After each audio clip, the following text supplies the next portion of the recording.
What's up, YouTube? Timmons here.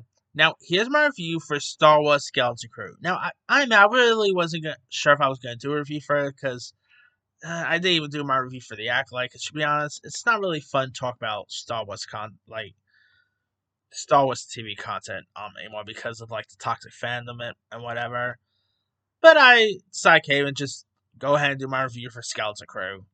And well, the Acolyte could have been better. I didn't hate the Acolyte as most people did, but I would admit it definitely had its problems. But I will say the first two episodes of Skeleton Crew, which of course they premiere the first two episodes on Monday. They're gonna premiere the next on like I believe Tuesdays from now on. I gotta say the first two episodes of Skeleton Crew were really killer. I mean, if you guys don't know much about the story, it is a part of the Star Wars franchise taking place in the same time frame as the Mandalorian series, and its interconnected spin-offs after the events of Return of the Jedi.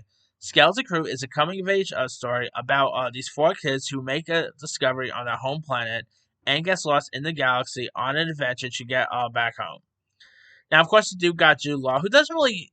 It took a while for Jude Law to pop up, but I guess it makes sense. You want to introduce like one of the because while Jude Law is obviously the big star in this, its main stars are actually obviously the youngsters.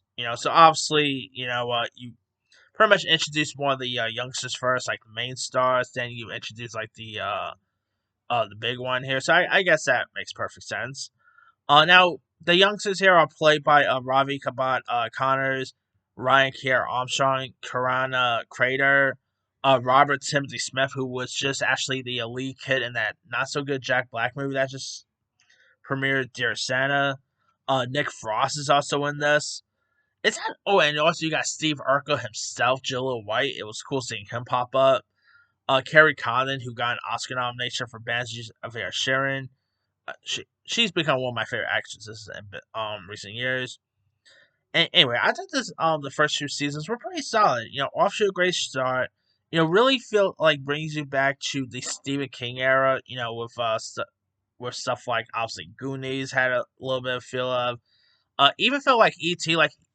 Um their hometown, by the way, I kid you not, their hometown really reminded me of the hometown of Elliot's hometown from E.T. And even there were awesome bike scenes that sort of reminds me of the scenes in E.T. I'm like, yeah, definitely getting a little bit of an E.T. vibe here. Like, it's not a Steven Spielberg property at all, but it really feels like Steven Spielberg had something to do with this. Of course, it's actually created by Spider-Man Homecoming director John Watts, who did a great job here. The first two episodes, by the way, was actually directed. The first episode was directed by John Watts, and the second episode was directed by David Lowery, who also gave us stuff like The Green Knight, Peter Pan and Wendy. He's done some other really good stuff here too. The next few episodes, some of the directors are going to be the Daniels, that's going to be a great one. Jake Scherer, who's also doing Thunderbolts.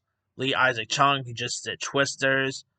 Bryce Dallas Howard, who gave us probably some of the best, Mandalorian episodes. I tell you right now, say what you want about the show in general. This probably has some of the best directors I've seen helming any of the Star Wars shows. Like the Star Wars shows, even the not so great ones like Obi-Wan had good directors, but this probably has some of the best ones here. So yeah, like I'm talking about Oscar quality directors. Like the Danos, who of course won for Everything Everywhere. Jake Cherry is an Oscar, but he's actually an Emmy winner because he also did Beef, if I'm not mistaken. I think he won an Emmy for that, or was just nominated. Who knows? But yeah, and of course Lee Isaac Chung also did that movie Minari, which won got nominated for loads of Oscars too. So got some really Oscar caliber directors on board here. But yeah, if you guys haven't seen the first two Skeleton Crew episodes yet, do yourself a favor, go watch them. I know, people are probably turned off by the Star Wars shows, but you know what? So far, it's also a good start. I mean, who knows if I'll stick the landing, but so far it's pretty decent. So we'll see how the next few episodes are gonna be. Anyway, let me let you guys. Did you have a chance to check out Skeleton Crew? If so, what's up? Did you like it? Did you not like it? You gonna continue watching the series? And what are some of your favorite Star Wars shows in recent years? where you get The Mandalorian, Acolyte, Ahsoka, Andor, etc. Drop comments below. Don't forget to like, subscribe, hit that bell for notification. This is Timmy.